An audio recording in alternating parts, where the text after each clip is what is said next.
Due to the graphic nature of its content, listener discretion is advised. From the halls of Montezuma to the shores of Tripoli, we fight our country's battles in the air, on land and sea. First to fight. On this episode of Cigars and Sea Stories, Mike, Jocelyn, and Tim sit down with Mr. Rick Yost, who is a serial entrepreneur and co-founder of Veteranslistus, a service-disabled veteran himself. Rick brings his military experience as an Army officer, 12-plus years, and extensive education in project management and all of these other fantastic, wonderful, you're a lawyer, startup experience, and his general business experience to bear in consulting, entrepreneurship, and providing support to multiple veteran-owned businesses. Additionally, Rick volunteers as secretary and board member for the U.S. Army Ranger Association. You can check out his timeline on his LinkedIn profile, which I'm not ashamed to say that I'm reading off right now. And before becoming an Army officer and trekking out into the world, Rick grew up in a small town in South Dakota and loves to golf, hunt, and ski. Rick resides in Los Altos, California, which I'm pretty sure everybody knows about, where he enjoys being a supportive husband, father. You're right. This is all lies. Supportive husband. All right. Anyway, supportive husband and father to 4 children and 1 Labrador retriever. There is Mr. Rick Yost. So glad to have you on the program. So let me get this right. You're a father to the Labrador retriever? Mm-hmm. As far as you know. No. Yeah. Oh, dear Lord. Well, sweet. Look at that. Another Ranger. Are you a scroll or a tab? See, I am a tab. See, I know the difference. Knowledge is power. Keep you out of trouble in that Army world.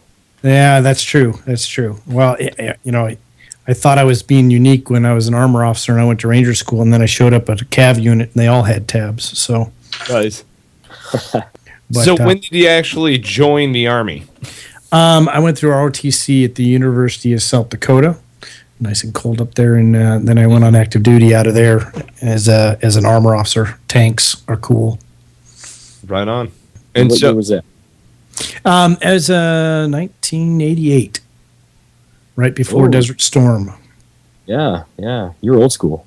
Yeah. I was second lieutenant and tank platoon leader in Desert Storm. So it was lots of fun. We're out there in the desert, and on my right I had, I don't know, remember whether it was first tank or second tank from the Marines, and then on the left was the 101st, and the 101st was telling us, yeah, but we have a tow missile every 2 miles. I like, that doesn't make me feel right secure at all. I'm glad I got the Marines on my right. So, hell yes, that's awesome. Well, there you go. You guys chewed the same dirt, Tim. Yeah, it sounds like it. Kind of running around the same place at the same time.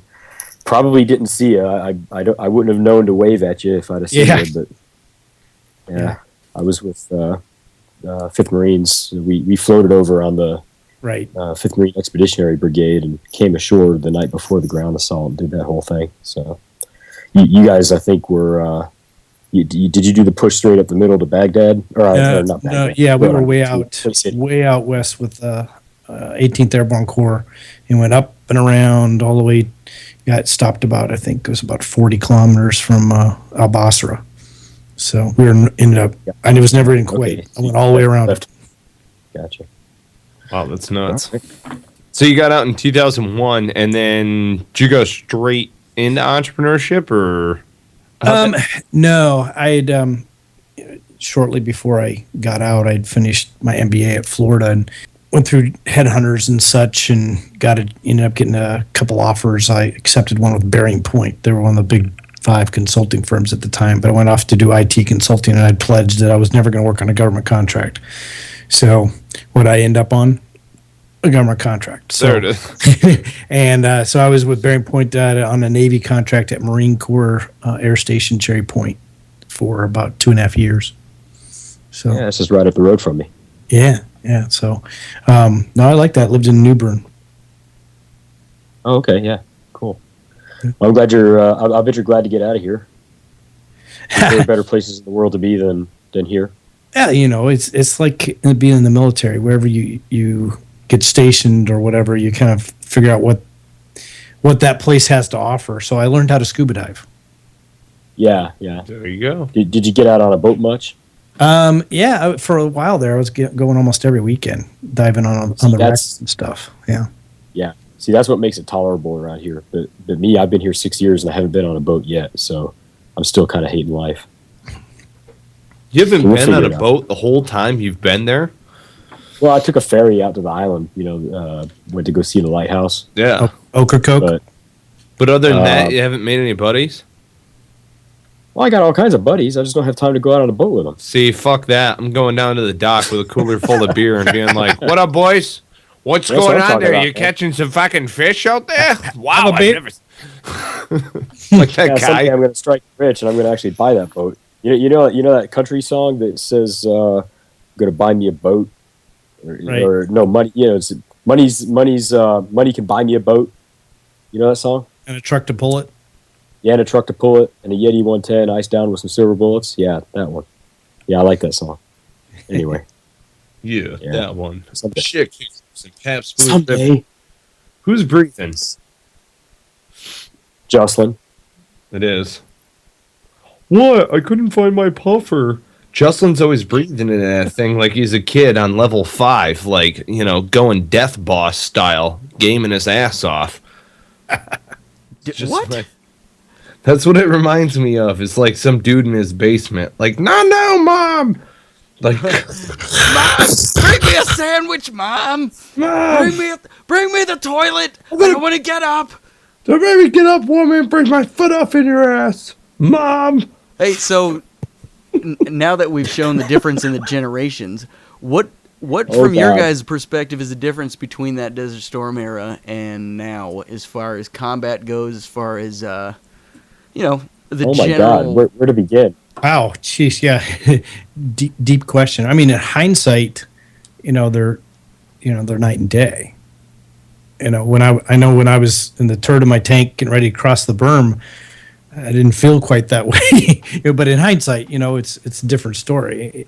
You didn't know what was going to happen. You didn't know if they were going to use chemicals. You didn't know what to expect.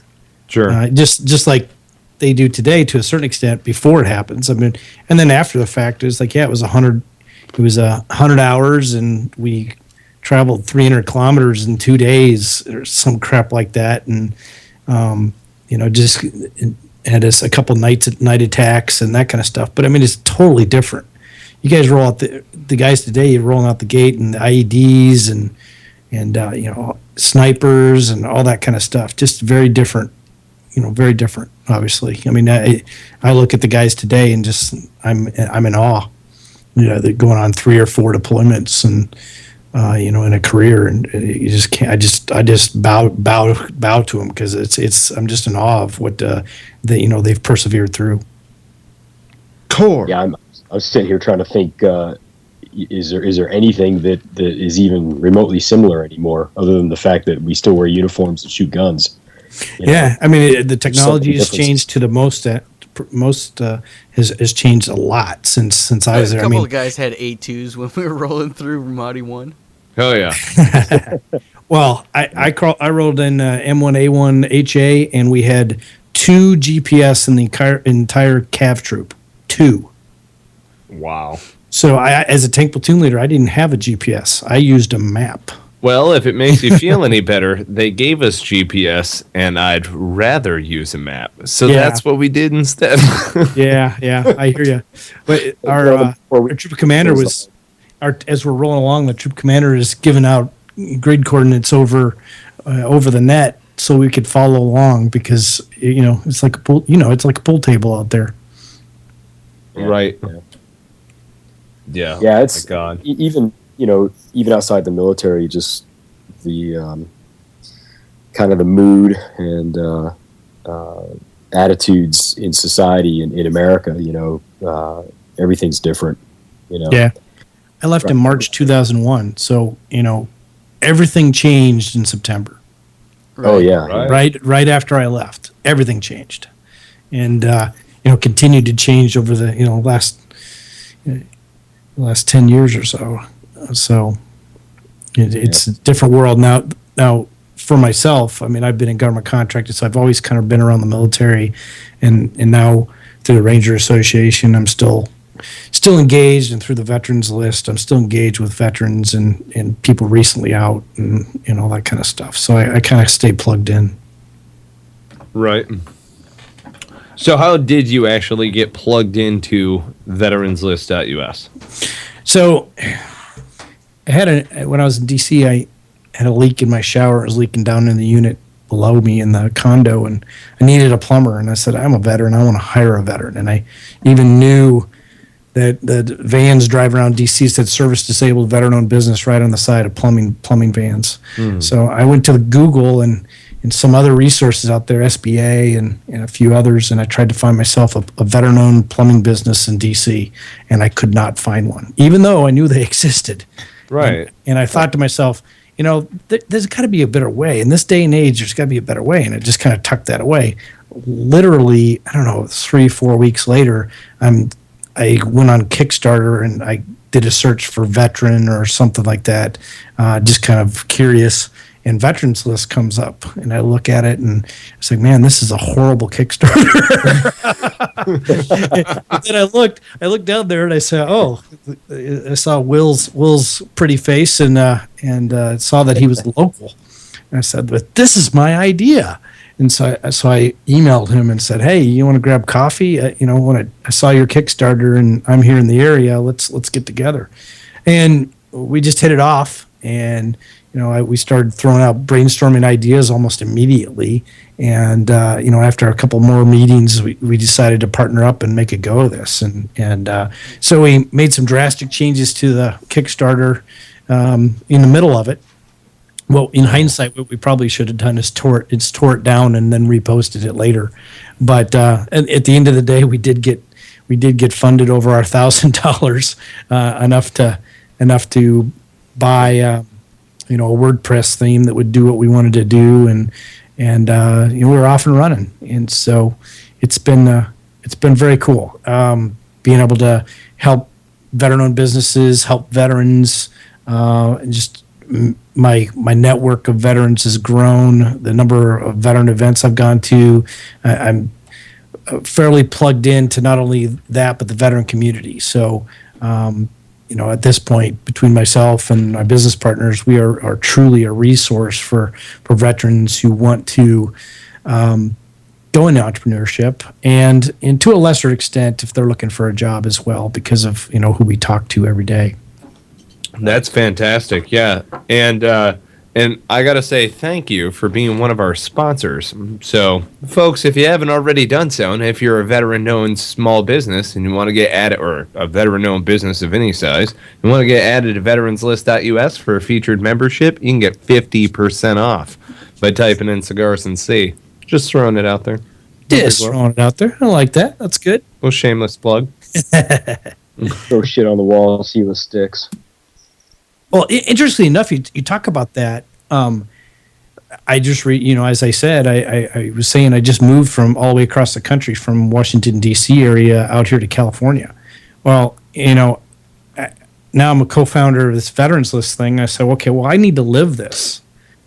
So my moving company that brought me out here was a veteran-owned company. The people who moved my car was a veteran-owned company. The people that I rented the U-Haul from is a veteran-owned company. The initial real estate agent I talked to out here in California is a veteran. And of course, as you guys know, that initial discussion, you've got an elevated level of trust just simply from the fact that, you're both veterans. So yeah. It's been an awesome experience, and I buy coffee from CounterStrike Coffee, and I just try to live it. Do you use Cigars and Sea Stories as a coupon code? I do. Yes. Yeah. And flip flops from Combat Flip Flops, and I just try to live it. I mean, I can't purchase from them all, but when I have to buy something, I first go looking to see if I can find a veteran to buy it from. Yes. Yeah. Now, what's your favorite? What's your favorite type of CounterStrike coffee? Oh, the CounterStrike coffee I'm liking right now is the Never Give Up or Never Quit. The latest one they came out with. Oh yeah. Yeah. I haven't tried that yet. I need to order some more. Now the thing is, on Veterans List, there's about 8 coffee companies. So, right. I've kind of spread the wealth a little bit here, so I may even be getting them mixed up. I also buy from Lock and Load Coffee too. So Lock and Load Java. Yeah, Lock and Load There Java. you go. There Yeah. you go. Yep. Well, So- and they're different. They are. So. Yeah, they're definitely different. And so, kind of what mood you're in. Sebastian, did you say something? I was just going to ask, we are hot and heavy on entrepreneurship here at Cigars and Sea Stories, and you'd mentioned how Veterans List is a resource for entrepreneurs. I want to give you an opportunity to plug that to the other veteran entrepreneurs that may be listening to this, how they can use Veterans List and what it can do for them. Right. I'll back up just a hair. We're a directory so you can find veteran-owned businesses, and that really is for the benefit of those businesses, so they get more business. But people ask me all the time, how do you make money? And I was like, okay, well, we struggled in the beginning for almost 6 months trying to figure out a business model that wasn't scammy or spammy like some other lists out there. And so what we ended up doing is, our goal is to help veteran-owned businesses. So what I've done is, you mentioned early on that I'm an attorney, and we have 130,000 veteran-owned businesses on our list. I use that as a negotiating tool, and I go out, and we've brainstormed, okay, what kind of services would a small business need, and they have to buy anyway. And so we've gone out and negotiated great deals. I go out to these vendors, for instance, First Data Credit Card Services, which I know we're partnered with you guys on. And I've said, hey, I've got all these veterans here. You cut them a great discount, and I will tell them about it. And so that's really what's going on. And so what happens is the veteran-owned business gets a discounted deal, in this case, credit card services.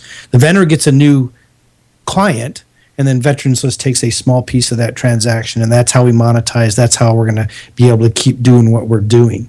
But for instance, I've got a business in Virginia. Last year, he switched from Square to our credit card services, and I saved him $10,000 Hell yes. in credit card fees, right? Wow. That's real money back in his pocket, right? Heck yeah. And so that's the kind of deals that I've set up. And I went out and negotiated. Right now I've got about 10, and I'm always negotiating, different things. There's a few gaps that I want to fill in, so I'm looking for different things.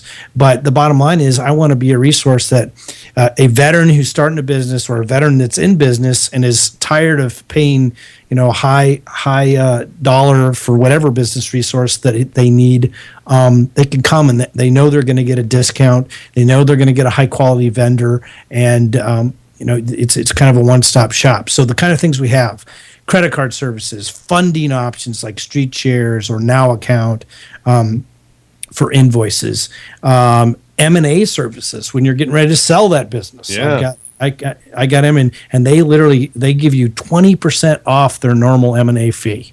And so in the grand scheme of things, that's not huge when you're selling your business, but it might be. Those kind of things, HR, virtual assistant services, all those kind of things. And we're adding more every day: design services, web services, VoIP services, all those kind of things, all with a discount. I try to keep those business resources, if I can, be veteran businesses as well. Obviously, in that, like credit card for First Data, I went to the 800-pound gorilla, but they cut a great deal, so I just can't beat that.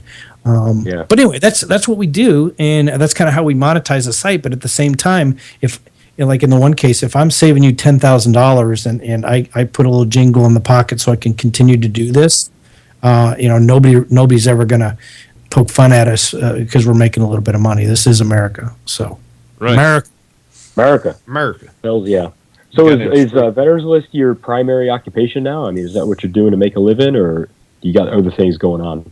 Well, I think Will spilled the beans on this too, although he got the story wrong. Obviously, I was working from home, but when we moved out here, my wife went to she's actually the general counsel of a pretty large startup out here, and it was just not going to be able to continue with my day job when I was in there. So I I left there, and basically I work from home, and Veteranslistus is what I primarily do. And so, yes, that is what I do. Although at this point, I'm not in a position where I necessarily need to bring home a paycheck, at least not right now. And so it affords me the ability for time and money to be able to try to help as many veteran businesses and veterans as I can. And I'm just having a blast, quite frankly. Hell yes. Nice. Dude, well put, man. I got a sugar mama also, but you just, I mean, you know, it was there. Usually I'm just like, yeah, sugar mama spits out some change every once in a while. I'm like, you're a walking ATM. What's up, girl? Yeah. Well, you know, it's one of those things. There's always a trade-off. So she's working crazy hours. So, you know, I end up pulling down a little bit more responsibility with the boys. Yeah. I got little boys, but you know, it's all worth it. She likes what she's doing, and she's making a difference as well in the area she's working in, and so it kind of lets us both make an impact in our own ways. Yeah. That's fantastic. Cool. No, that's wonderful. I know what you mean. So what made you sell your soul and become a lawyer? You know, Esquire. I was Esquire, I was an officer, and I got done with the command, and so what are you going to do next? And I applied and got accepted to go to advanced civil schooling, which means Army sent me to go get a master's degree. And so I went down to the University of Florida for 2 years, and my only job, I was a senior captain at the time, my only job was to get B's or higher in MBA school at the University of Florida.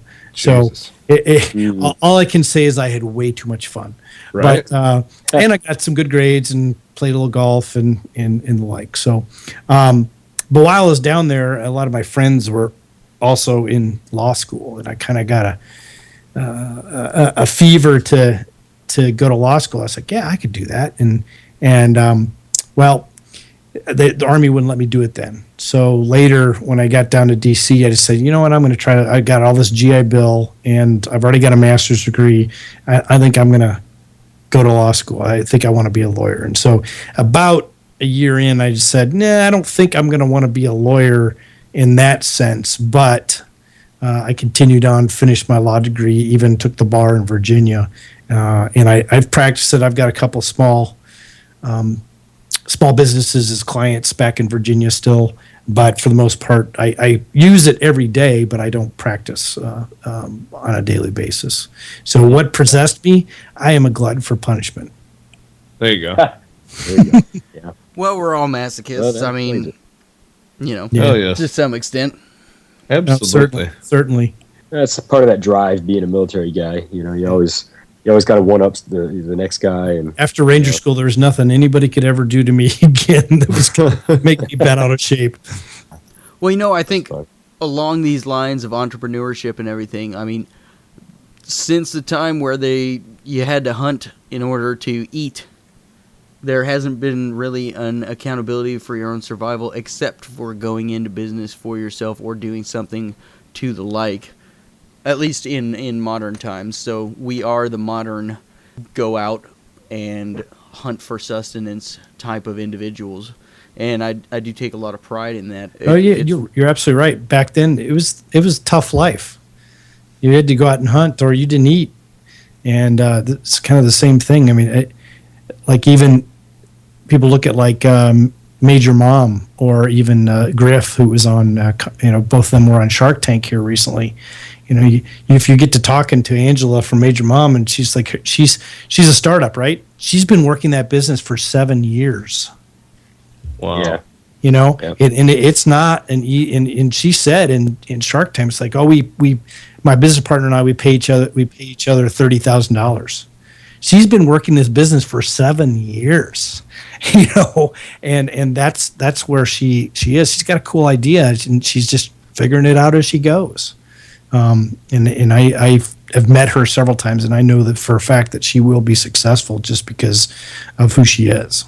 So, yeah, I watched that episode. She was she did well. It was pretty Yep. cool. It's a great idea. Now, I think the 7 years scared the hell out of the sharks. who's this? Who are we talking about now? Major Mom, she's Angela. I forget her last name, but she was at the the helm of the nukes in the Air Force for, I think she was in for 8 years or something like that. But she started a company called Major Mom. They organize your house.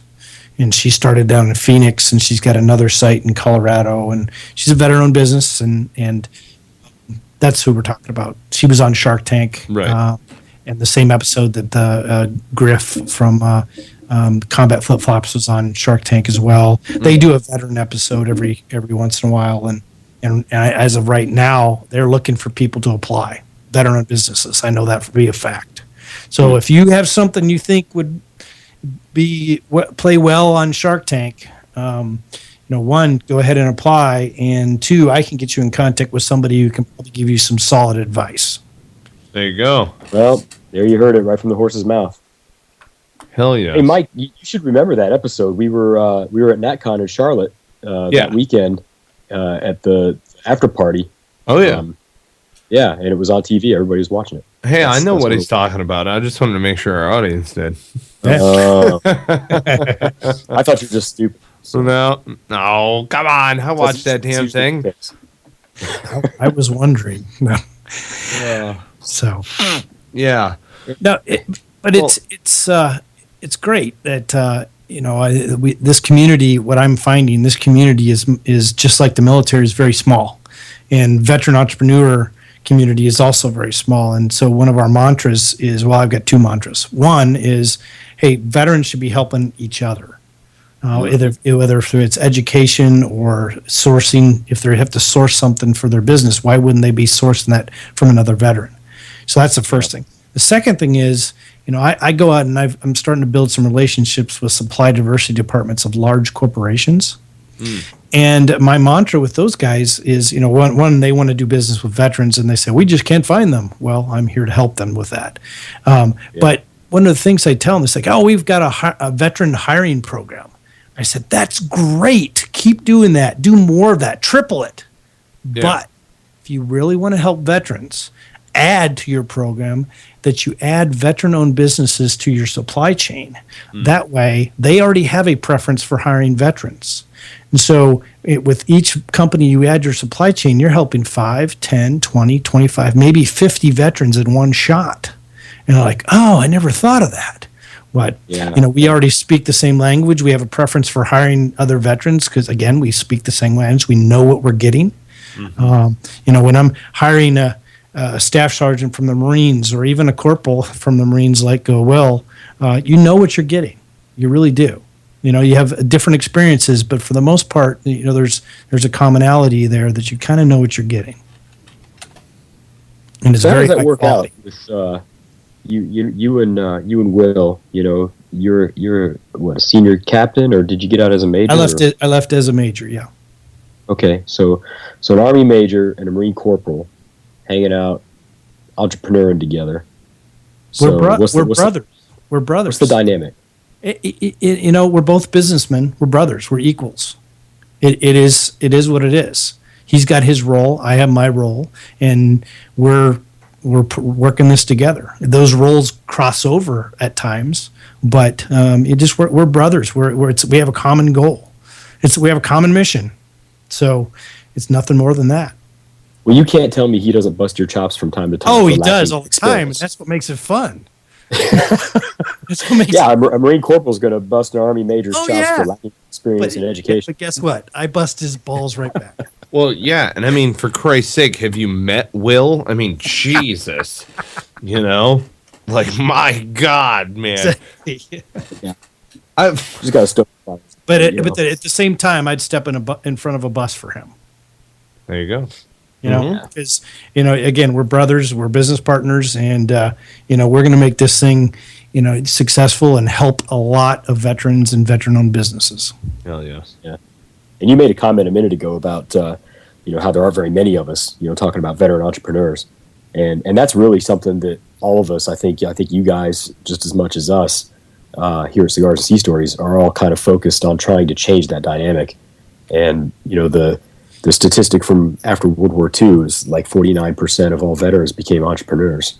Yeah. And now we're down to like 6% or some ridiculous number. And it's just, it just went down, over the years until it's not even a thing anymore, really, for veterans to be entrepreneurs. Nobody expects it. Yep. It was just the way it was back in the day. Those 49% after World War II, they catapulted the economy for 50 years. Yeah. The same thing is happening now. And so, one of the things is, you talk to any veteran entrepreneur, what they'll tell you, especially the successful ones, they'll tell you, you're not alone. Just like in the military, you're not alone. And your brother on your left and your brother on your right will go out of their way to help you if you just ask. Right? That's so the there's beauty of it. plenty of ways to plug in to get that help. I mean, this is last weekend. I was at Patriot Boot Camp, put on by Techstars. They have 3 of those events every year. They're free. They move them around the country. The next one's in June in Austin, Texas. I mean, go to one of those events. You're going to be in a room with 50 veteran entrepreneurs. And Right. what is the commonality between veterans and entrepreneurs? If you put 5 of them in a room, within 5 minutes, they're trying to help each other. Mm-hmm. Okay, and that's even more so when you have a veteran entrepreneur.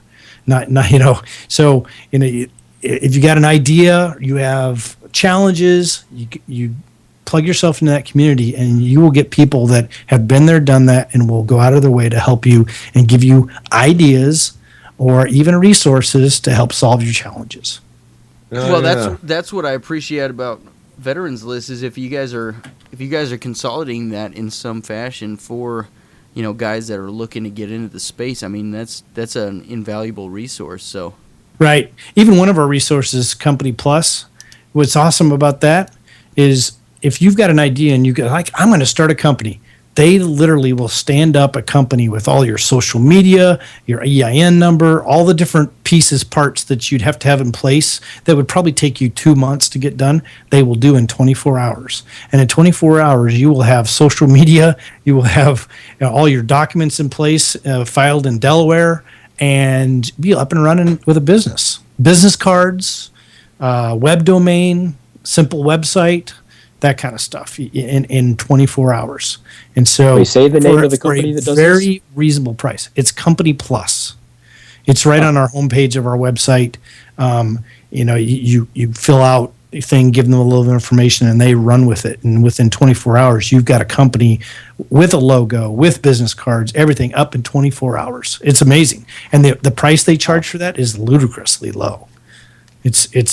I believe, I don't want to quote a price, but the bottom line is it's like $400, and $300 of that goes to the state of Delaware. So, to do all that stuff, it is very affordable, and they get you up and running very quickly. It's awesome. That's really cool. You know why I like that is because I think what scares a lot of guys away from entrepreneurship, veterans or non-veterans, doesn't matter. It's just all the nitnoid stuff. Yeah. All the sort of, backside stuff that has to go into a business that has nothing to do with why you wanted to go into business. Right. And people don't know anything about it, and they're scared of asking for help, and they're afraid they're going to get screwed over, and they're going to have to hire some guy for $1,000 an hour, and da-da-da-da-da.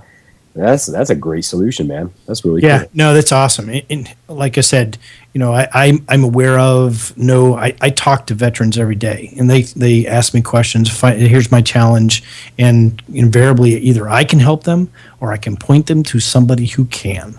And sometimes they have nothing to do with Veteranslistus, but I still, hey, I want to help that veteran. That's our core mission, is to help the veteran entrepreneur, and so that's what we're here for. And I literally talk to people on the phone every day that, I've talked to folks that, they've had a business and it's not going so well. And sometimes I can help them, sometimes I can't, but, at least I try to, chin up and give them some possible resources they can at least look into, and maybe some opportunities to, dig their way out of a hole, or if, they're just starting out, understanding entrepreneurship is not easy, but it is worthwhile. Yes, absolutely. It is definitely rewarding in many different ways.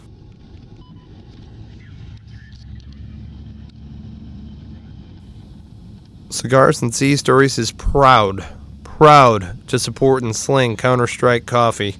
CounterStrike Coffee, I want you to know, is meant to be drink black. Now, I myself love coffee. I'm a big coffee drinker. I went away from black coffee for a little while. Needed the cream and sugar when I was rocking it with the generic blend. CounterStrike Coffee brought me back into the fold in a huge, huge way. They do a great dark roast. I'm a big fan of napalm. That's my fave. Smooth operator is good, though. It can go with cakes and pies, and I got a bit of a sweet tooth. I know a couple of us do, you know. And then also Firewatch. I mean, Firewatch, that's going to be the kick in the ass that you need in order to get your day going the right way. You know what I'm saying? If you haven't already done so, check out CounterStrikeCoffee.com. Use promo code Cigars and Sea. You will get 10% off. Again, that's CounterStrikeCoffee.com. Use promo code Cigars and Sea to get yourself 10% off. Well, in my opinion, it's the only path to true freedom. I mean, if you're... Here's how I put it, and it might be asinine, but I think it's absolutely insane to spend 4+ years in school, waste a bunch of money, primp yourself, prepare, go through the process of preparing for an interview, which is basically bullshitting your way through an interview, all this stuff, just to get paid as little as humanly possible by whoever's trying to hire you. To make somebody else wealthy. Exactly. So hallelujah, brother. with all of the technology and with all the ability to mechanize the processes that normally people would have had to do, we can automate that these days. We can make it easy in so many ways, and if it isn't easy yet, well, hell, there's another business idea, you know? So that's the message that I really like to throw out there, is that you can lead a meaningful life these days without having to cater to, you know, some guy sitting around a table in a boardroom just saying, where's the bottom line? Why are we not screwing this guy over for money and extracting as much money from people's pockets as possible? You're absolutely right, brother. A lot of those people out there that you're preaching to go, but I don't have an idea. I'm telling you, if you build it, they will come. And what I mean by that is when I first started in entrepreneurship, I started an LLC. I didn't have an idea. I didn't have a product. I started an LLC. And it was amazing how that changed my mindset such that opportunities just presented themselves. Now, in the long term, well, in the short term, none of those really panned out, but it got me on this path where, you know, I started a company. We actually raised about $600K in angel funds, a cybersecurity company in 2008. It ultimately failed because I think we were about 3 years too early. A lot of gum flapping, but no spending of money to solve the cyber issue. Now it's the hottest thing going. But what I'm saying is, if you build it, you know, it changes your mindset. It gets you going. It gets you out there. Now, even if you don't have an idea, plug yourself into this entrepreneur world. Patriot Boot Camp. There's a ton of other programs, and if you don't know what they are, check out our website and our blog, or get on my calendar to talk to me, and we can talk through it. But the bottom line is, if you go to these, you see all these other veterans who have these ideas, and suddenly your brain just turns on, and you start applying that to your life and your knowledge and what's around you, and suddenly you got 4 or 5 ideas that you're trying to figure out which one is you should go for, and which one to put on the back burner, right? And so it's one of these things. Yes, it's scary, but it's also exciting, and you know there are ways to do it without going whole hog in. I mean, as you talk about, Will still has a day job, and he's you know, he still has a day job, but he's part owner in this company. Now I'm in a interesting perspective or position where I don't, and I can do this full time. But our other partner, he's got a day job, and actually he's got another startup. So I mean, there's ways you can fit it in. There's plenty of people that build businesses on the side, and then eventually can turn it into a full-time deal, right? And so, you know, don't be scared. You got plenty of help. You're not alone. Why? Because you're military. You're a veteran. You got your brothers adjacent there. units. You got adjacent units, and they will help you. And you know, if this is something you think you want to do, make it happen. And you don't have to do it. I mean, you literally don't have to do it alone, because the most successful businesses out there generally have a co-founder. In other words, they're not They're not a single founder. In other words, it's one person by themselves. They usually find somebody who is synergistic with them, who's a co-founder. Yeah. Maybe you're the idea guy and a business guy, and so you find a technical co-founder, or you're a technical founder and you got a great idea and you want to build it, but you don't know anything about business. And don't worry if you don't know anything about business, because there's plenty of resources out there to get you up to speed. Absolutely. That's great, man. Dude, I love your passion, man. You're obviously passionate about this, and it really shows through. You mentioned all the different programs and stuff that are out there that help entrepreneurs, and as soon as you said that, I couldn't help but think, yeah, there's like 12 of them that are named Entrepreneurship Bootcamp for Veterans. Mm-hmm. But of course, the best one is Entrepreneurship Bootcamp for Veterans with Disabilities, which is part of IVMF at Syracuse University. Yep. But there are others. There's an EBV at University of Florida. Yep. I almost LSU. I think Texas A&M. That's the same EBV. Yeah. LSU is the same program. Right. The one at University of Florida is a whole separate, distinct program, not even related. Right. Yeah. So there's all kinds of them out there, and then there's the Vet Tech that you mentioned earlier. Mm-hmm. And even aside from these different boot camp type things, just the resources that are available. Bennett and I, when we were at the national convention a couple of weeks ago, we met a couple people from the Small Business Administration. And this one guy, so he works up in D.C. He's pretty high up there in the SBA. And guess what? Oh, he's a former Marine. Mm-hmm. So, okay. So we're sitting there chatting. The director, I'm blanking on her last name. Her name's Barbara, but she's also happens to be a colonel in the reserves, and she heads up all their veteran programs.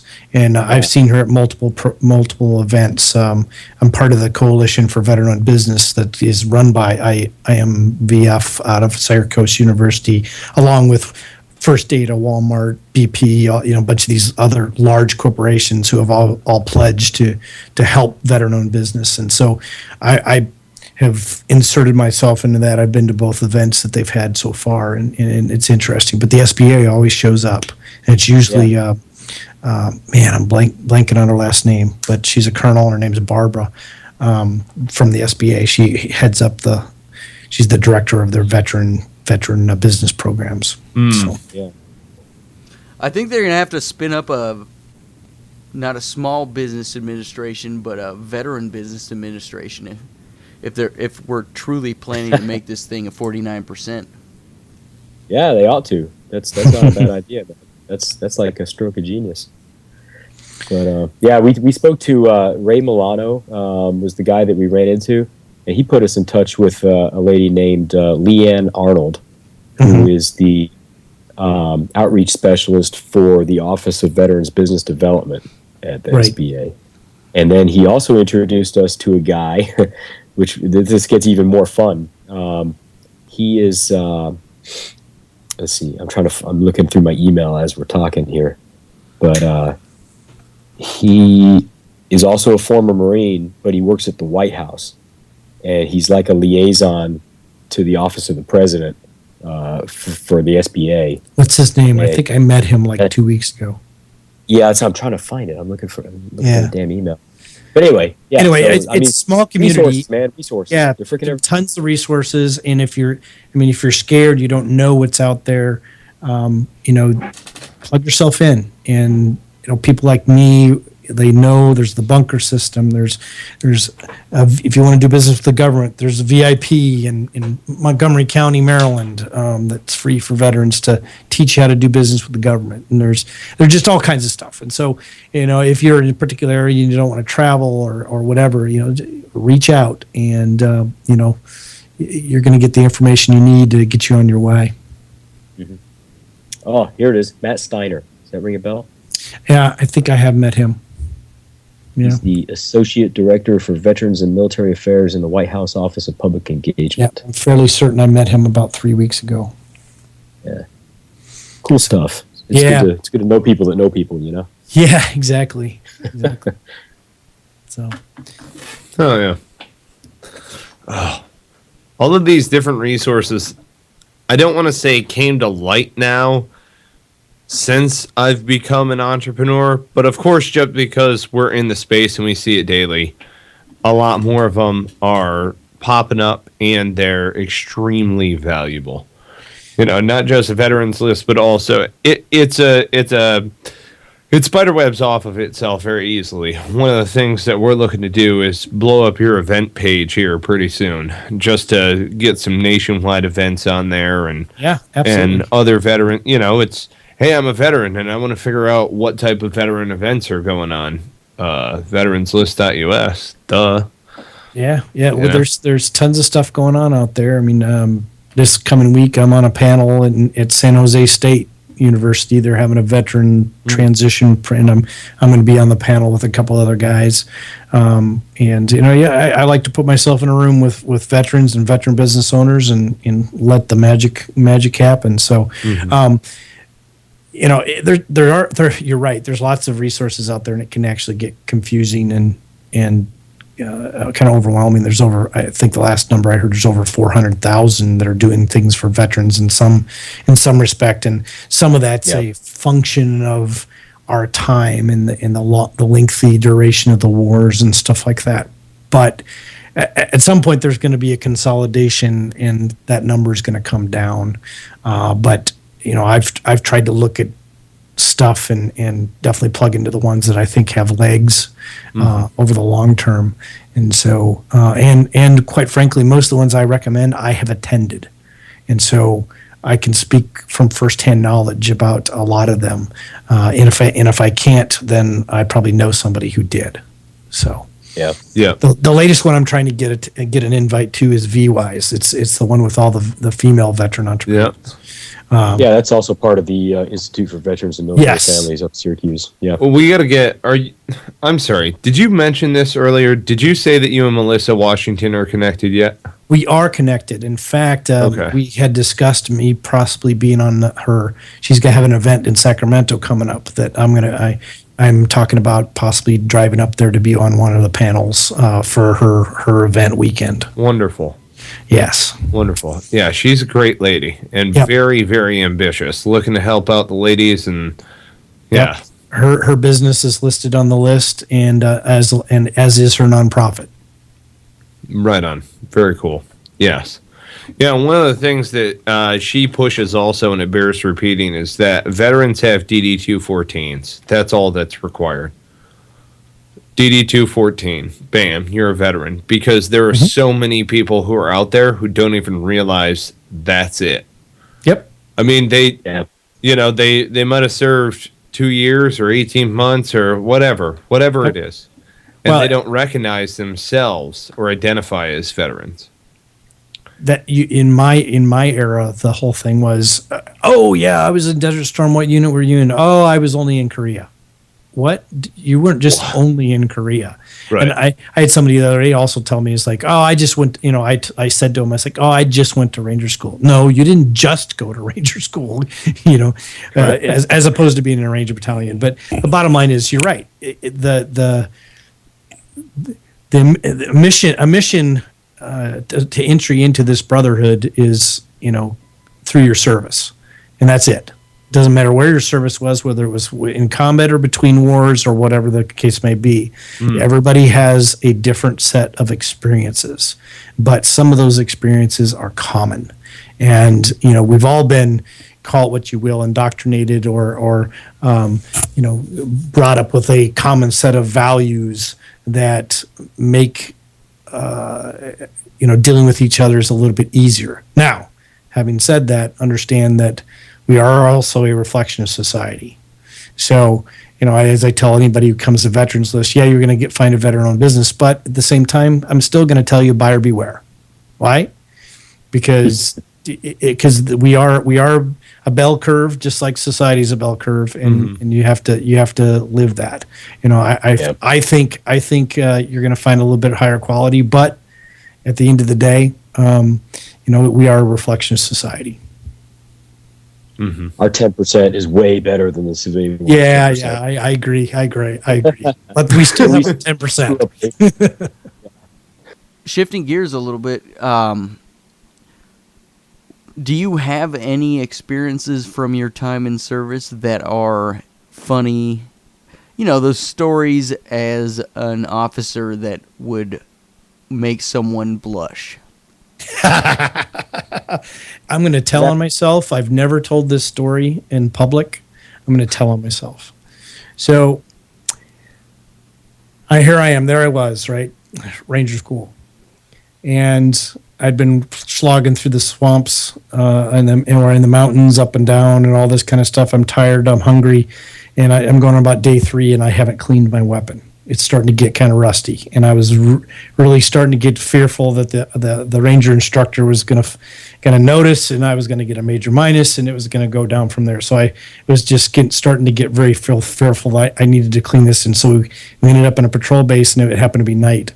So I'm starting to clean my weapon underneath a punch liner with the light on. I was like, I got to get this done. I got to hurry and get this rust off here and all this kind of stuff. And well, lo and behold, right in the middle of me doing this, they decide that, we have to move. It's like something's going on, and we have to move immediately. And I'm like half my weapons apart. So I quickly start slapping it all together, and I'm missing one piece. Oh, The firing pin. Oh, the firing pin. No. And I had an RA come bash me on the head twice before I was like, I just got to go. I can't. It's in the leaves. It's there someplace. I'm on the side of a hill, and it's just, I'm just like, oh my God, I'm done. And so, so I finish out the rest of that phase with a M16 with no firing pin. So we've got blanks, right? Oh. I go bop, bop, bop. No. Yes. Throughout the rest of the phase. And so I make it through the phase, and I get down to Florida, and they immediately we're getting prepped to go out to the field, and they call off my name to draw the M203. And so I have to go turn in my weapon and draw an M203. So I go in there, and I was like, I'm done. They're going to catch this, and I'm done. I'm going home. And so I go and I hand in my weapon, and they hand me the 203. He doesn't even function checks it. He slaps it in the rack. And I'm like, oh crap. I got away with it. So now I can carry around the 203 for all of Florida phase. Right. And this is back when there was 4 phases. So, right. So I get through the Florida phase, and the M203 gets passed from person to person, and whoever gets designated as the 2, it gets a little bit heavier and all that kind of stuff, and the ammo and stuff. So, but at the end, it gets returned back to me, and I have to clean it and all that kind of stuff. Well, so I go to turn in the M203. I turn it in. He takes a quick look at it, slaps it in the rack, hands me back my M16. What did I do? Oh, check for functions check. I'm hoping you check it out and say, "Oh, look, you're missing the fire pin." I wasn't missing the firing pin anymore. Oh, somebody got lucky. So I had as an officer and as a the second lieutenant who'd been trained well, I had this ethical dilemma, right? And so at the end of the day, there's one term about Ranger School. It is the most unfair school in the U.S. Army. In other words, there's guys that should get a tab that get kicked out for like. You wouldn't believe, especially early on, or they fail out for different reasons. There's just all kinds of things happen that just are not. There's just nothing you can do about them. They just happen. Some of like a major minus I got one time. Hey, here, carry the claymore, and we're moving, and they're yelling at us to move. So I put the claymore in my bag, and the RI is standing right there, and I failed to dummy cord it, because you have everything dummy cord because these tired Rangers lose everything. I failed to dummy cord it to my rucksack. Bam, major minus. In a split second. You're like, I didn't even get a chance to pick up my rucksack. So it's one of those things. It's just incredibly. So that's how I justified it. Maybe it's something I'll never remember, and I've never told anybody that. So it's one of those things. I just I cannot believe that happened. It was the most gut wrenching thing I could ever imagine. So. God, the 3 people who listen to this are gonna have one hell of a story. I know. Probably gonna they're gonna revoke my license. So, revoke my tab or something. But well, if it helps at all, you're not the only person that's ever done that. Oh, I know. I'm sure. When I was in Desert Storm, I was a sniper team leader, and we had a kid in another team. He wasn't mine, but he was. He and the guys were all sitting down, taking a break and cleaning weapons, just like you were doing, and this is different environment. It's all sand and whatever. Well, there's no need to be breaking down your whole bulk carrier group in the desert.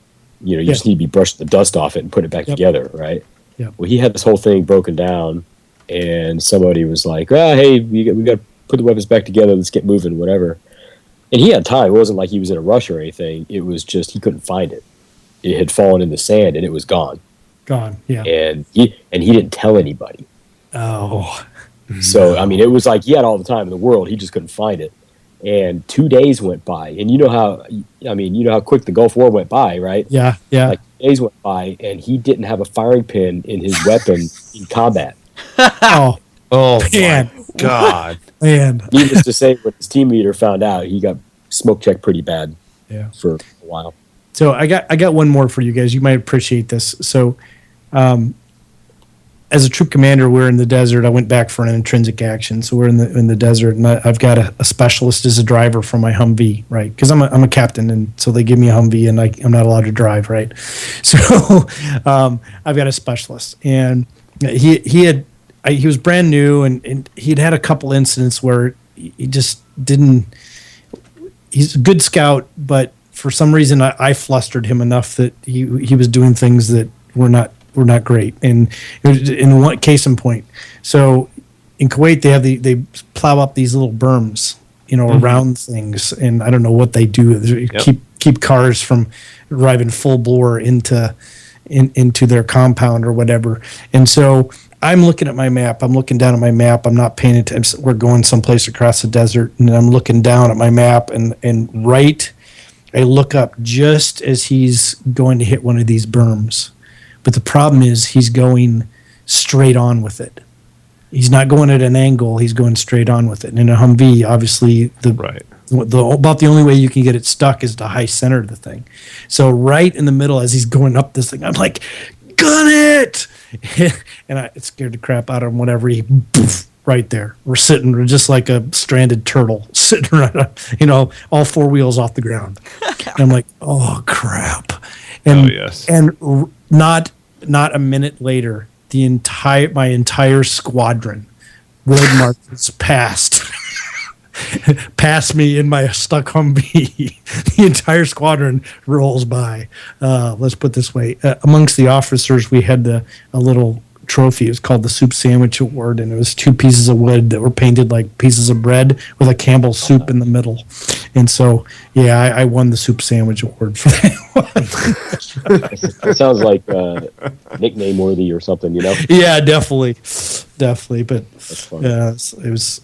Yeah, it was like he lasted as my driver only about another week, and he almost killed me by getting hit by a Kuwaiti. So he was like, I think specialist such and such needs to go back to a scout platoon. So there you go. But he was devastated. But that's what he needed. He was a great scout. He needed to go back and be a scout. Nice. You're just not a good fit. Yeah, that's not a good fit. So. Oh, I've hit a driver in the head with a handset before. Come on. Oh, yeah. And this was Haskell. He was the most responsible person in the world, Mike. Well, I only threw the handset at Haskell once. we rotated through a few drivers before we figured out which one was a fit. You know what I mean? Yeah. Sons of bitches. Yeah. Dude, I'm picky, man. I'm telling you. Having you. Yeah, no, this has been great. It's a lot of fun. Absolutely. Yeah, we got to have you and Will on at the same time at some point. Oh my God! I can't wait to hear that interaction. Nightmare. Hell Yeah. yes. because I have to match his Enthusiasm, yeah. Let's call it. stalwartness. That's right. That's right. I'm gonna have my boner pants on that evening. It's happening.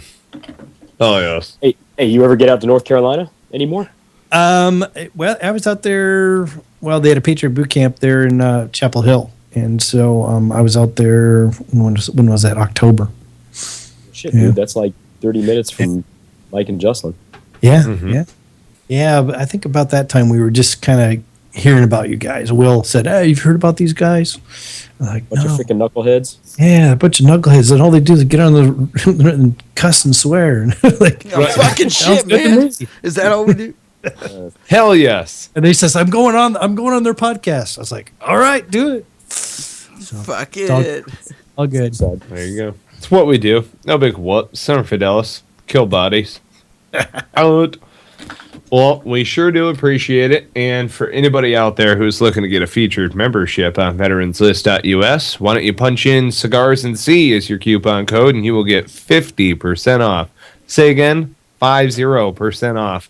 Also, check out CounterStrike Coffee, 10% off there by entering coupon code Cigars and Sea. And we are also an affiliate of First Data. So if you are a veteran-owned small business and want to switch off that merchant account to get rates as low as 1.2%, tell them Cigars and Sea Stories sent you. Absolutely.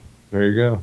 Or, Veteranslist.us, whatever. I like sharing the love. We collaborate anyhow. It's not That's right. competition, right, Tim? What is it? Do you remember? It's co-opetition. Co-opetition. Co-opetition. Cooperate. It's so fucking synergistic. love co-opetition. Crazy, dude. Jocelyn, cue the music, my man.